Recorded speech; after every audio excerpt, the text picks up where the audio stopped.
Hello friends, तो स्वागत है एक बार फिर से आपका V star education YouTube channel पे। तो जैसे कि हमने वादा किया था कि हम गेट लाइफ साइंस के लिए क्रैश कोर्स लाएंगे, तो एक क्रैश कोर्स आ चुका है जो कि आपका दिसंबर थ्रू जनवरी तक चलने वाला है। इसमें हम आपको GATE microbiology, zoology, botany and biochemistry पढ़ाएंगे। सबसे पहले हम इसमें पढ़ाएंगे माइक्रोबायोलॉजी, उसके बाद जूलॉजी, देन बायोकेमिस्ट्री, उसके बाद हम चलेंगे बॉटनी पे।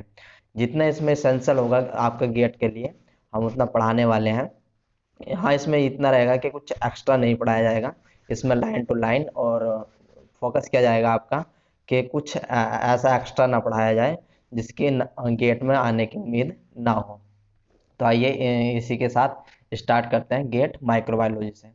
तो सबसे पहले एक बात और बता दूं मैं आपको, जो भी मैं यहाँ पर पढ़ाने वाला हूँ, जितनी भी आपको पीडीएफ मिलेगी वो हमारे टेलीग्राम चैनल पे मिलेगी। अभी आप जाइए और टेलीग्राम पर जाकर के सर्च कीजिए वी स्टार एजुकेशन चैनल, ठीक है। जब आप सर्च करोगे वी स्टार एजुकेशन तो वहाँ को पर आपको चैनल मिल जाएगा, वो चैनल को सब्सक्राइब कर लेना। वहाँ पर मैं आपकी पीडीएफ अपलोड कर दिया करूँगा, एनोटेशन और विद एनोटेशन, ठीक है। तो आइए ज़्यादा देर ना करते हुए स्टार्ट करते हैं माइक्रोबायोलॉजी से। तो सबसे पहले तो माइक्रोबायोलॉजी में हम देखेंगे कि माइक्रोबायोलॉजी क्या है।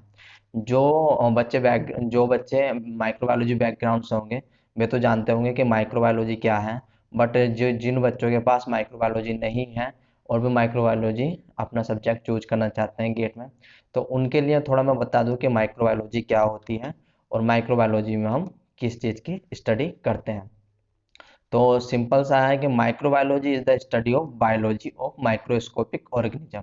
माइक्रोस्कोपिक ऑर्गेनिज्म का क्या मतलब है? यानी कि वे ऑर्गेनिज्म जिनको हम माइक्रोस्कोप की सहायता से देखते हैं, उनकी स्टडी को हम माइक्रोबायोलॉजी कहते हैं, ठीक है। These micro organism are very small, ये बहुत ही स्मॉल होते हैं, इसलिए हम इसको माइक्रोस्कोप की सहायता से देखते हैं। एक बैक्टीरिया का जो नॉर्मल साइज रहता है वो माइक्रोमीटर में रहता है, जबकि वायरस का जो साइज होता है वो हमारा नैनोमीटर में होता है। And we can not seen our naked eyes, और हम इनको अपनी नेकेड आइज से नहीं देख सकते हैं, हमें इन्हें देखने के लिए किसी न किसी माइक्रोस्कोप की सहायता लेनी पड़ती है। सो वी यूज माइक्रोस्कोप, इसलिए हम माइक्रोस्कोप का यूज करते हैं। अब माइक्रोबायोलॉजी में कौन कौन से ऑर्गेनिज्म आते हैं? जैसे आपके virus, bacteria, algae, fungi, slime moulds and protozoa. आइए हम इनके डायग्राम देख लेते हैं कि इनका क्या क्या डायग्राम होते हैं, कैसे कैसे होते हैं। ये आपको कुछ चमक रहे होंगे, ये जितने भी इस वाली स्लाइड में हैं, ये आपके सब बैक्टीरिया हैं। इनके अलग अलग शेप होते हैं, जैसे ये आपका रोड शेप हो गया, ये कोकस हो गया, ये स्पाइरल, ये विब्रियो। जब हम आगे बैक्टीरिया पढ़ेंगे, प्राकृतिक बैक्टीरिया, जब हम इसके शेप के, साइज की तथा इसके अलग अलग अरेंजमेंट की बात करेंगे। फिर आते हैं हमारे वायरसेस। वायरस आप देख रहे होंगे, अभी आपने सुना होगा कोरोना वायरस वगैरह, तो ये सब वायरस में आते हैं, ये भी आपके वायरस ही हैं। ये आपके आते हैं फंजाई में, इसमें यूनिसेलुलर होते हैं, कुछ मल्टी सेलुलर होते हैं। जब हम फंजाई पढ़ेंगे तब हम इनको वन बाय वन देखेंगे। तो ओवरऑल हमको इन्हीं की स्टडी करनी है और इन्हीं की स्टडी को कहते हैं माइक्रोबायोलॉजी, यानी कि माइक्रो ऑर्गेनिज्म, या फिर उसको एब्रिविएटेड फॉर्म होती है, लघु फॉर्म होती है उसकी माइक्रोब्स। माइक्रोब्स शब्द जो था वो सैडिलोट ने दिया था, याद रखना, माइक्रोब्स शब्द को सैडिलोट ने दिया था।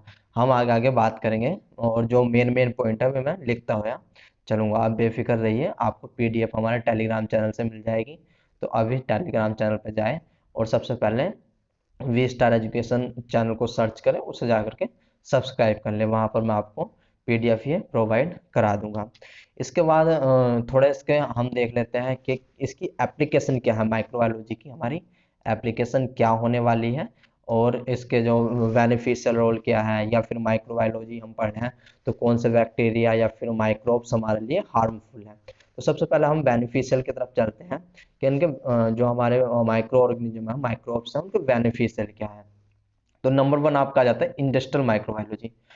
काफ़ी सारे ऐसे ऐसे प्रोडक्ट होते हैं जो हमको माइक्रोब से प्राप्त होते हैं, बट उनको निकाला जाता है कहाँ से? इंडस्ट्री के द्वारा। यानी किसी भी फार्मा कंपनी में आपने सुना होगा कि एंटीबायोटिक का प्रोडक्शन हो रहा है, प्रोडक्शन ऑफ ब्रेड जो आप डेली में यूज करते हो, ब्रेड, चीज, बियर, वोदका, वाइन। इस प्रकार से हम जितने भी ये बेवरेज प्रोडक्ट होते हैं, ये सब माइक्रोब्स के द्वारा ही प्राप्त करते हैं। इसके साथ साथ antibiotic, vaccine, vitamin, enzymes and many other important product आपके जो डेली लाइफ में यूज होते हैं। इसके साथ साथ जितने भी आपकी बायोलॉजिकल साइकिल होती है, जैसे नाइट्रोजन साइकिल होगी, carbon cycle, phosphorus cycle, sulphur cycle, इन सब में हेल्पफुल कौन होते हैं? इन सब में हेल्पफुल आपके होते हैं माइक्रोब्स, जो कि उस साइकिल को कंप्लीट करते हैं। जब हम पढ़ेंगे नाइट्रोजन साइकिल, हम पढ़ेंगे कार्बन साइकिल, फास्फोरस साइकिल, इसमें ही है, तो आपको पता चलेगा कि माइक्रोब्स किस प्रकार से उन साइकिलों में हेल्प करते हैं। इसके बाद हमारा डायरेक्ट बेनिफिट फॉर ह्यूमन, ये डायरेक्ट बेनिफिट करते हैं ह्यूमन को किस प्रकार से? कि helping the body digestion food.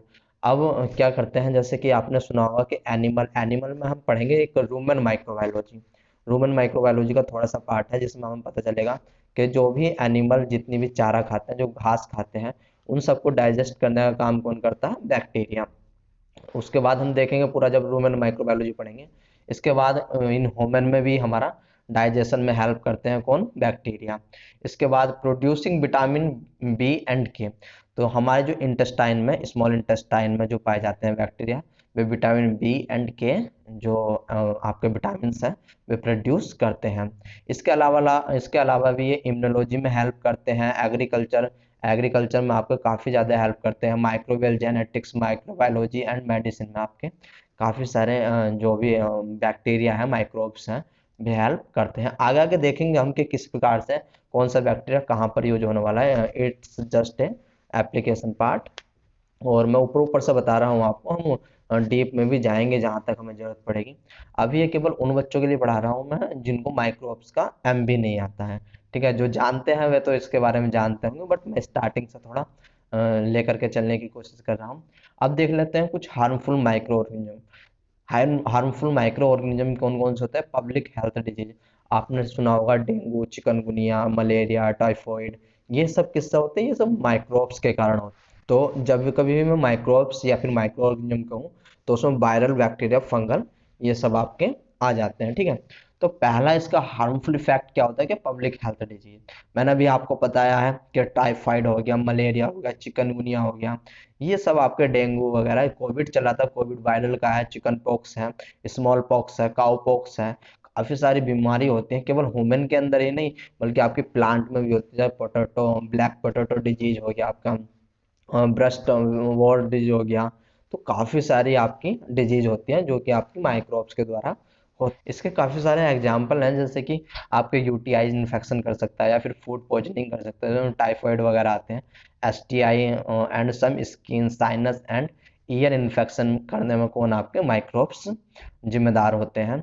इसका दूसरा एक एग्जाम्पल है कि इन 1347 प्लेग, याद रखना ये प्लेग जो है गेट में आपसे पूछ लिया गया है कि प्लेग का दूसरा नाम क्या है। तो प्लेग का दूसरा नाम ब्लैक डिजीज को बोल देते हैं, या फिर ब्लैक डेथ के नाम से जाना जाता है। अन आर्थ्रोपोड बोर्न डिजीज, एक आर्थ्रोपोड से फैलाई जाती है। Struck Europe with brutal force, brutal force का मतलब आता है घिनौनी हत्या, ठीक है। Killing, brutal force killing 1/3 of the population, about 25 million people within 4 years। Over the next 18 years the disease struck and again. यानी कि कहने का मतलब ये है कि 1347 में एक बीमारी फैली जिसका नाम था प्लेग। वो प्लेग जो था वो आर्थ्रोपोड बोर्न डिजीज थी, और उसने पूरे यूरोप में तबाही मचा दी। वहाँ की लगभग 1/3 पॉपुलेशन, यानी कि 25 मिलियन पॉपुलेशन को उसने वहाँ पर समाप्त कर दिया। और केवल कितने टाइम में? केवल 4 साल में। इसके बाद लगभग आने वाले अगले 80 सालों तक भी उसका इफेक्ट गया नहीं। अगेन एंड अगेन वो बीमारी पनपती रही, जिससे जब वहाँ की जो जनसंख्या थी, वहाँ का कल्चर, वहाँ की अर्थव्यवस्था सब इफेक्ट हुई। अभी आप देख सकते हो कि अभी के टाइम में कोरोना वायरस फैला था, ठीक है। इसने ये 2019 से स्टार्ट हुआ था और आज 2022 चल रहा है। 2022 तक भी ये, यानी कि आपके 3 साल हो गए, ये फिर भी बारी बारी से हो जा रहा है। इसका सुनते हैं कि एक पैंडेमिक बन गया, पूरे विश्व के लिए खतरनाक बन गया। तो इस समय तो हमारे पास अच्छे साइंटिस्ट हैं, अच्छी हमारे पास टेक्नोलॉजी है, लेकिन उस समय पर कोई टेक्नोलॉजी नहीं थी, तो आप सोच सकते हो कि कितना नुकसान हुआ होगा, ठीक है। तो इस प्रकार से माइक्रोब्स के जो हैं अपने बेनिफिशियल भी हैं तथा हार्मफुल इफेक्ट भी हैं। इसलिए हम ओवरऑल माइक्रोबायोलॉजी को पढ़ते हैं, और माइक्रोबायोलॉजी इसलिए जरूरी होती है। तो ये एक छोटा सा डिस्कशन था। तो आइए अब चलते हैं अपने जो हमारा मेन कोर टॉपिक था कि history of microbiology. Actually history of microbiology में क्या है कि आपके काफ़ी सारे साइंटिस्ट हैं, बट मैंने यहाँ पर कुछ ही साइंटिस्ट लिए हैं। जो साइंटिस्ट यहाँ पर बच जाएंगे मैं उनको आगे कवर कराऊंगा, जैसे कि डिमिट्री आइवानोव्स्की बच जाएगा आपका, वैंजरिक बच जाएंगे आपके, और भी काफ़ी सारे जो भी आपके साइंटिस्ट बच जाएंगे यहाँ से, मैं उनको आगे आगे कवर कराता रहूँगा, आप बेफिक्र रहो। तो हम पहले साइंटिस्ट लेंगे यहाँ पर Janssen and Janssen, Robert Hooke, Antonio van Leeuwenhoek, Louis Pasteur, Robert Koch, Lord Joseph Lister, Edward Jenner, Alexander Fleming and Paul Ehrlich. इन सब साइंटिस्टों को हम लेकर के चलेंगे वन बाय वन। तो सबसे पहले हम क्या करेंगे, पहले पढ़ लेते हैं जॉन एंड जॉन्स। एक्चुअली ये फादर एंड सन्स थे, ठीक है। Hans Janssen and Zacharias Janssen, father and sons की जोड़ी थी। इनका काम था चश्मे बनाने का। ये डच के रहने वाले थे और इन्होंने जो अपना योगदान दिया वो 16वीं शताब्दी में दिया था। इन्होंने सबसे पहले कंपाउंड माइक्रोस्कोप, याद रखना कंपाउंड माइक्रोस्कोप, जो क्वेश्चन आता है कि सबसे पहला माइक्रोस्कोप किसने बनाया, तो सबसे पहला माइक्रोस्कोप का जो प्रिंसिपल दिया था वो हैंस जैनसन तथा जर्चेरिया जैनसन ने दिया था। और इन्होंने कौन सा माइक्रोस्कोप बनाया, इन्होंने बनाया कंपाउंड माइक्रोस्कोप। इन्होंने क्या काम करा कि एक ट्यूब ली पतली सी, इस ट्यूब में एक जिस प्रकार से दूरबीन टाइप की होती है, एक यहाँ पर लेंस लगाया और एक यहाँ पर लेंस लगाया। उसकी बदौलत इन्होंने उस ट्यूब में देखा, और इसलिए इसमें दो लेंस का यूज हुआ था, इसलिए इसको बोला गया compound microscope. They put a lens at the top and the bottom of A tube and look through it, और इसके द्वारा इन्होंने अलग अलग चीजों को देखा। इसकी जो मैग्निफिकेशन पावर थी इस लेंस की, इसकी थी 50 to 100 एक्सेस। हम बात करेंगे जब हम माइक्रोस्कोप पढ़ेंगे कि मैग्निफिकेशन क्या होता है, रिजोल्यूशन क्या होता है, एविक्वेशन क्या होती है, हम जब माइक्रोस्कोप देखेंगे तब इनमें हम वन बाय वन इन सबको पढ़ेंगे। तो याद रखना जो पहला compound microscope Johnson and Johnson ने बनाया था उसके जो मैग्निफिकेशन थी वो 50 to 100 एक्सेस थी, ये बात आपको याद रखने वाली है। अब दूसरा साइंटिस्ट हमारे आते हैं रॉबर्ट हुक, ग्रेट साइंटिस्ट। जितने भी मैं आपको साइंटिस्ट पढ़ा हूँ ये सभी ने इनका बहुत ज़्यादा हमारे लिए बहुत कंट्रीब्यूशन दिया इन्होंने, तो इनको जरूर याद रखना, ठीक है। दूसरे नंबर के आते हैं हमारे रॉबर्ट हुक। रॉबर्ट हुक ने एक बुक लिखी स्टार्टिंग में जिसका नाम था माइक्रोग्राफिया। इस माइक्रोग्राफिया में इन्होंने बताया है कि कोक कैम्ब्रियन में जो सेल्स होती हैं उनका साइज क्या होता है, जैसे कि इन्होंने साइज जो बताया था जैसे मधुमक्खी का छत्ता होता है उस प्रकार के इन्होंने, जिस प्रकार से मधुमक्खी के छत्ते का साइज होता है उसी प्रकार से इन्होंने कोक कैम्ब्रियन सेल देखी। याद रखना discovery of cell Robert Hooke ने की थी, बट वो सेल कैसी थी, वो डेड सेल थी, ठीक है। इन्होंने भी कंपाउंड माइक्रोस्कोप का यूज किया, और इस माइक्रोस्कोप का जो मैग्निफिकेशन पावर थी वो आपकी कितनी थी, 200 एक्सेस थी। याद रखना कोक cambium is a tissue found in many vascular plant as a part of the epidermis, यानी कि प्लांट सेल में भी किसमें, एपिडर्मिडिस में, एपिडर्मिडिस में भी किसमें, कोक कैम्ब्रियन में। उन्होंने सबसे पहले मधुमक्खी के जो छत्ता होता है, हनी बी जो कॉम्ब होता है उसके आकार की इन्होंने सेल्स को डिस्कवर किया था, बट वे सेल्स कैसी थी, वे डेड सेल थी। याद रखना कैसी सेल थी, वे डेड सेल थी, ठीक है। तो इसके बाद जो हमारे साइंटिस्ट हैं वे हैं एंटोनियो वन लीवनहॉक। एंटोनियो वन लीवनहॉक को फादर ऑफ माइक्रोबायोलॉजी के नाम से जाना जाता है। He discover protist bacteria, red blood cells, sperm cell. इन्होंने अलग अलग जो कि हैं चित्र भी इन जो ऑर्गेनिज्म थे उनके दिए, और इन्होंने एक टर्म दी उसको कहा एनिमल क्यूल्स। तो याद रखना है इस एनिमल स्क्यूल्स पर आपका गेट में पूछा जा चुका है कि एंटोनियो वन ने जिन ऑर्गेनिज्म की फाइंड किया था, जो डिस्कवरी की थी, उन्होंने उन्हें किस टर्म से संबोधित किया था। तो याद रखना उन्होंने कहा कि वे सब कौन थे, वे थे आपके animalcules. He develop a simple microscope using only single biconvex lens. इस लाइन को भी याद रखना कि सिंगल वाई कॉन्वेक्स लेंस का यूज किया था, जो कि उसकी जो मैग्निफिकेशन पावर थी वो थी आपकी 270 to 300, यानी 270 से 300 एक्सेस तक के। एक्स एक्स का मतलब होता है यहाँ पर गुणा, ठीक है, इतने गुना कि 270 टू 300 गुना तक की आपकी जो देखने की क्षमता थी उसकी थी। तो ठीक है, तो इनको याद रखना कि फादर ऑफ माइक्रोबायोलॉजी कहा जाता है, और इन्होंने टर्म एनिमलक्यूल्स दी थी, और जो इनका लेंस था वो कैसा था, सिंगल वाइकॉन्वेक्स लेंस था। ठीक है, इसके बाद हमारे तीसरे साइंटिस्ट आ जाते हैं Louis Pasteur. Actually Louis Pasteur ने काफी बड़ा योगदान दिया अपना, वैसे तो योगदान सभी साइंटिस्टों ने दिया, but Louis Pasteur is a great scientist. तो देख लेते हैं सबसे पहले क्या करा इन्होंने कि डिस्प्रूव स्पॉन्टेनियस जनरेशन थ्योरी। इन्होंने सबसे पहला जो स्पॉन्टेनियस जनरेशन थ्योरी चलती हुई आती, क्या होती है स्पॉन्टेनियस जनरेशन थ्योरी, ये मैं तीसरे लेक्चर में अपने बताने वाला हूँ। उसका खंडन किया, उसको मतलब उसको नकारा। इन्होंने लैक्टिक एसिड फर्मेंटेशन पे काम किया, और बताया कि जो फर्मेंटेशन होता है वो माइक्रो ऑर्गेनिज्म की सहायता से होता है। ठीक है, इन्होंने डेवलपमेंट किया एंथ्रेक्स वैक्सीन का, रेबीज वैक्सीन का, कोलेरा वैक्सीन का। तो लुइस पास्चर याद रखना वैक्सीन के लिए जाने जाते हैं। ठीक है, इन्होंने काफी सारी वैक्सीन को डेवलप किया, जिसमें से 3 इंपॉर्टेंट थी, जिसका नाम था anthrax vaccine, rabies vaccine and cholera vaccine. इसको याद करने के लिए आप एक निमोनिक्स बना सकते हो, जैसे इसका यहाँ पर सी ले लो, इसका ए ले लो, इसका आर ले लो। तो कार यानी कि जो लुइस पास्चर थे उन्होंने कार में वैक्सीन भर के या इसको सिंपल सा तुम कार से याद कर सकते हो कि लुइस पास्चर के पास एक कार थी, दैट्स ऑल। ठीक है, इन्होंने पैस्चराइजेशन टेक्निक दी। इन्होंने पैस्चराइजेशन टेक्निक में जो भी आपका मिल्क था या फिर फ्रूट थे उनको किस प्रकार से हम प्रिजर्व कर सकते हैं, जब हम आगे स्टेलाइजेशन प्रोसेस देखेंगे तब हम पैस्चराइजेशन टेक्निक को देखेंगे डिटेल में। ये father of modern bacterio microbiology sorry father of modern microbiology कहलाते हैं, और इनको इनको ही फादर ऑफ बैक्टीरियोलॉजी के नाम से जाना जाता है। याद रखना एंटोनियो वन लीवनहोक जो थे वे फादर ऑफ माइक्रोबायोलॉजी थे, बट लुइस पास्चर क्या थे कि father of modern microbiology, father of modern microbiology and father of bacteriology के नाम से इनको जाना जाता है। टर्म माइक्रोबायोलॉजी इन्होंने दी थी। इन्होंने एक मीडिया यूज किया जो कि लिक्विड मीडिया था। याद रखना लुइस पास्चर ने कैसा मीडिया यूज किया, लुइस पास्चर ने लिक्विड मीडिया का यूज किया, और इन्होंने प्रूव की कि जर्म थ्योरी ऑफ डिजीज क्या होता है, जर्म थ्योरी ऑफ डिजीज हम आगे बात करेंगे। इन्होंने इसको प्रूव किया। याद रखना डिस्प्रूव किसको किया, डिस्प्रूव किया था इन्होंने कि स्पॉन्टेनियस जनरेशन को, बट प्रूव किया इन्होंने जर्म थ्योरी ऑफ डिजीज को।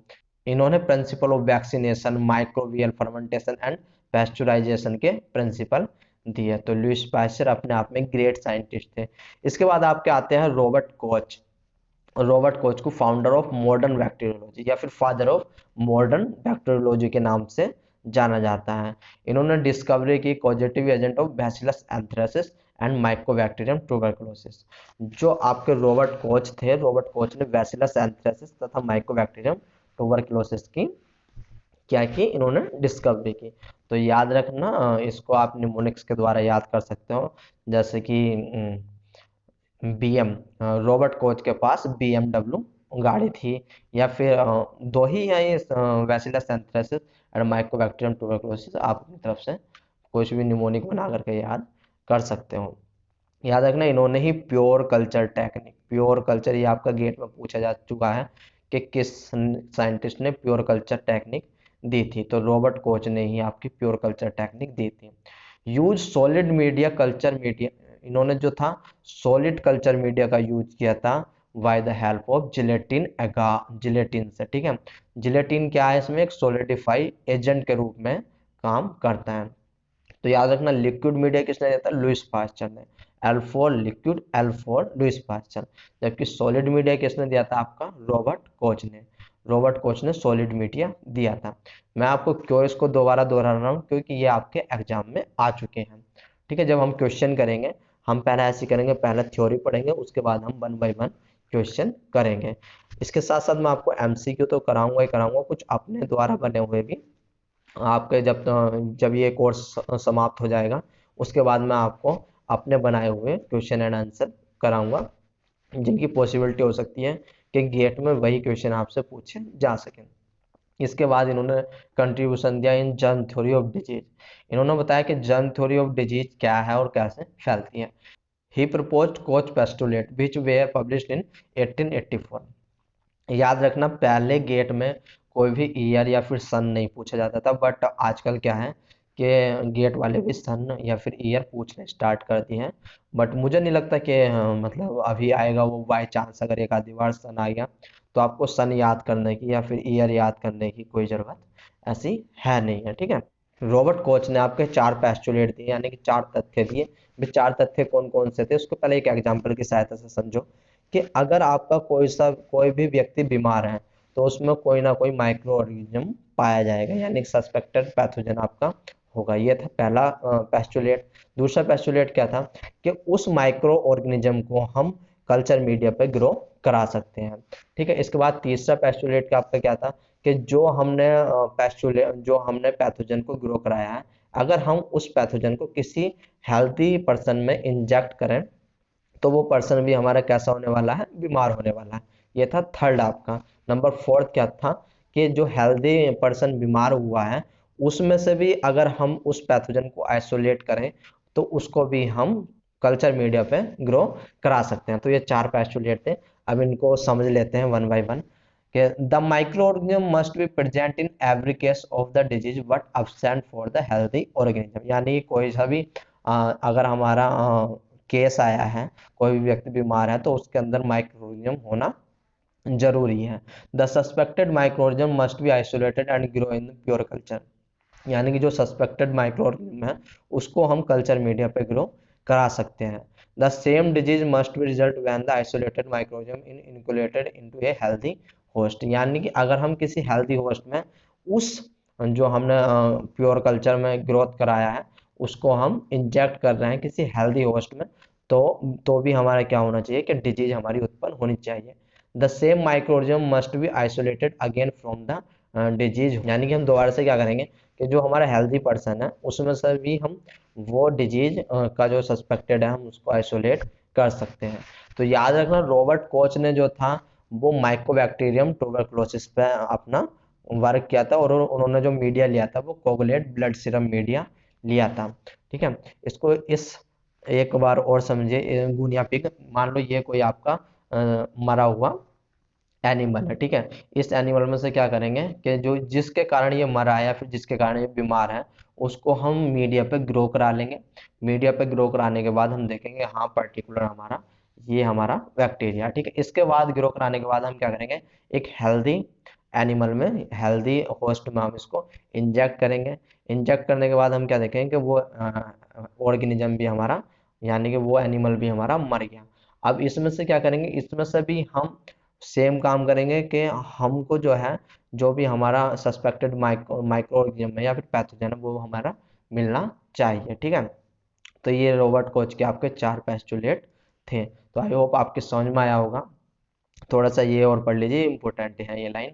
Coach develop a standing technique, ठीक है। कोच ने एक स्टैंडिंग टेक्निक डेवलप की to examine human tissue mycobacterium tuberculosis cell could be identified in disease tissue, ठीक है। Koch grow mycobacterium tuberculosis in pure culture on coagulate blood serum. तो Koch ने mycobacterium tuberculosis को एक pure culture पे grow करवाया। जो आपका कल्चर था वो कौन सा था, coagulate blood serum. Koch injected cell from the pure culture of mycobacterium tuberculosis into guinea pigs, ठीक है। The guinea pigs subsequently die of tuberculosis. Koch isolated Mycobacterium tuberculosis from the dead guinea pigs and was able to again culture the microbes in pure culture of coagulant blood serum, ठीक है।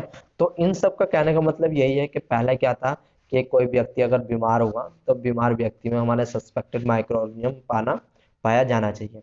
अब हम क्या करेंगे कि उस जो हमारा सस्पेक्टेड ऑर्गेनिज्म है उसको आइसोलेट करके उसे हम प्योर कल्चर पे ग्रो करवा सकते हैं। ग्रो करवाने के बाद अगर हम उस प्योर कल्चर को किसी हेल्दी पर्सन में इंजेक्ट करेंगे तो वो हमारा बीमार होना चाहिए। बट क्या था कि रॉबर्ट कोच की ये बात पूरी तरीके से सही नहीं थी, क्योंकि ऐसा होता है कि एक ऑर्गेनिज्म काफ़ी सारी बीमारी उत्पन्न कर सकता है, जैसे स्टेप्टोकोकस, स्टेफाइलोकोकस, ये काफ़ी सारी आपकी मतलब एक से ज़्यादा डिजीज कोज कर सकते हैं।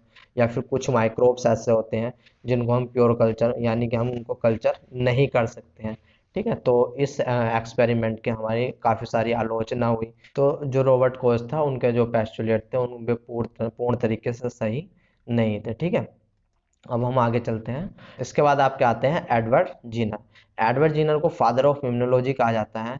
इन्होंने क्या काम किया था कि एक गाय थी, उस गाय को हमारा काउ पॉक्स हो रखा था, तो उस काउ पॉक्स से इन्होंने स्मॉल पॉक्स की वैक्सीनेशन को तैयार किया। ठीक है, और आप देख सकते हो कि एक 13 साल के लड़के में इन्होंने सबसे पहले वो इंजेक्ट किया था। ठीक है, इस प्रकार से ये फादर ऑफ इम्यूनोलॉजी कहलाए। अब आपके चलते हैं अलेक्जेंडर फ्लेमिंग। अलेक्जेंडर फ्लेमिंग को भी हमारा नोबेल प्राइज से सम्मानित किया गया है। इन्होंने 1929 में एक पेनिसिलिन नाम की एंटीबायोटिक की खोज की। ठीक है, Alexander Fleming discovered that the fungus penicillium produce, penicillium से पेनिसिलिन की डिस्कवरी की। What he called penicillin the first antibiotic that could successfully control bacterial infection. जब हम एंटीबायोटिक्स पढ़ेंगे तो हम एंटीबायोटिक्स की हिस्ट्री पर चलेंगे, बट अभी के लिए ये याद रखना कि इन्होंने 1929 में एंटीबायोटिक की डिस्कवरी की, उसका नाम था इन्होंने पेनिसिलिन दिया। डिस्कवरी ऑफ लाइसोजाइम, तो याद रखना एंटीबायोटिक के अलावा इन्होंने लाइसोजाइम की डिस्कवरी की। एक बैक्टीरिया खोजा जिसका नाम इन्होंने दिया माइक्रोकोकस लूटियस। ठीक है, तो ये बात आपको याद रखनी है कि डिस्कवरी ऑफ लाइसोजाइम और एक बैक्टीरिया की खोज की जिसका नाम इन्होंने रखा माइक्रोकोकस लूटियस। ठीक है, इसके बाद आपके लास्ट साइंटिस्ट इस स्लाइड में। ठीक है, पॉल एहरलिक। पॉल एहरलिक ने क्या काम किया था कि वैसे तो इन्होंने स्टेनिंग पे काम किया था, बट हिज लेबोरेटरी डिस्कवर्ड अर्साफेनामाइन, जिसको हम आज की डेट में साल्वर्सन कहते हैं, the first effective medicinal treatment for syphilis. याद रखना ये आ चुका है आपका गेट में या फिर इसके आने की संभावना है। There by initiating and also naming the concept of chemotherapy. तो इन्होंने कॉन्सेप्ट दिया था कीमोथेरेपी का, ये आपका गेट में आ चुका है कि कीमोथेरेपी को किसने डिस्कवर किया था। तो कीमोथेरेपी को आपका डिस्कवर किया था पॉल एहरलिक ने। Ehrlich, Ehrlich popularized the concept of magic bullet, basophil mast cell receptor theory and side chain theory। तो इन्होंने काफ़ी सारे टर्म्स दिए, काफ़ी सारे कॉन्सेप्ट दिए, जिसमें कि इनके इंपॉर्टेंट थे magic bullet, basophil, mast cell receptor theory या फिर साइड चैन थ्योरी।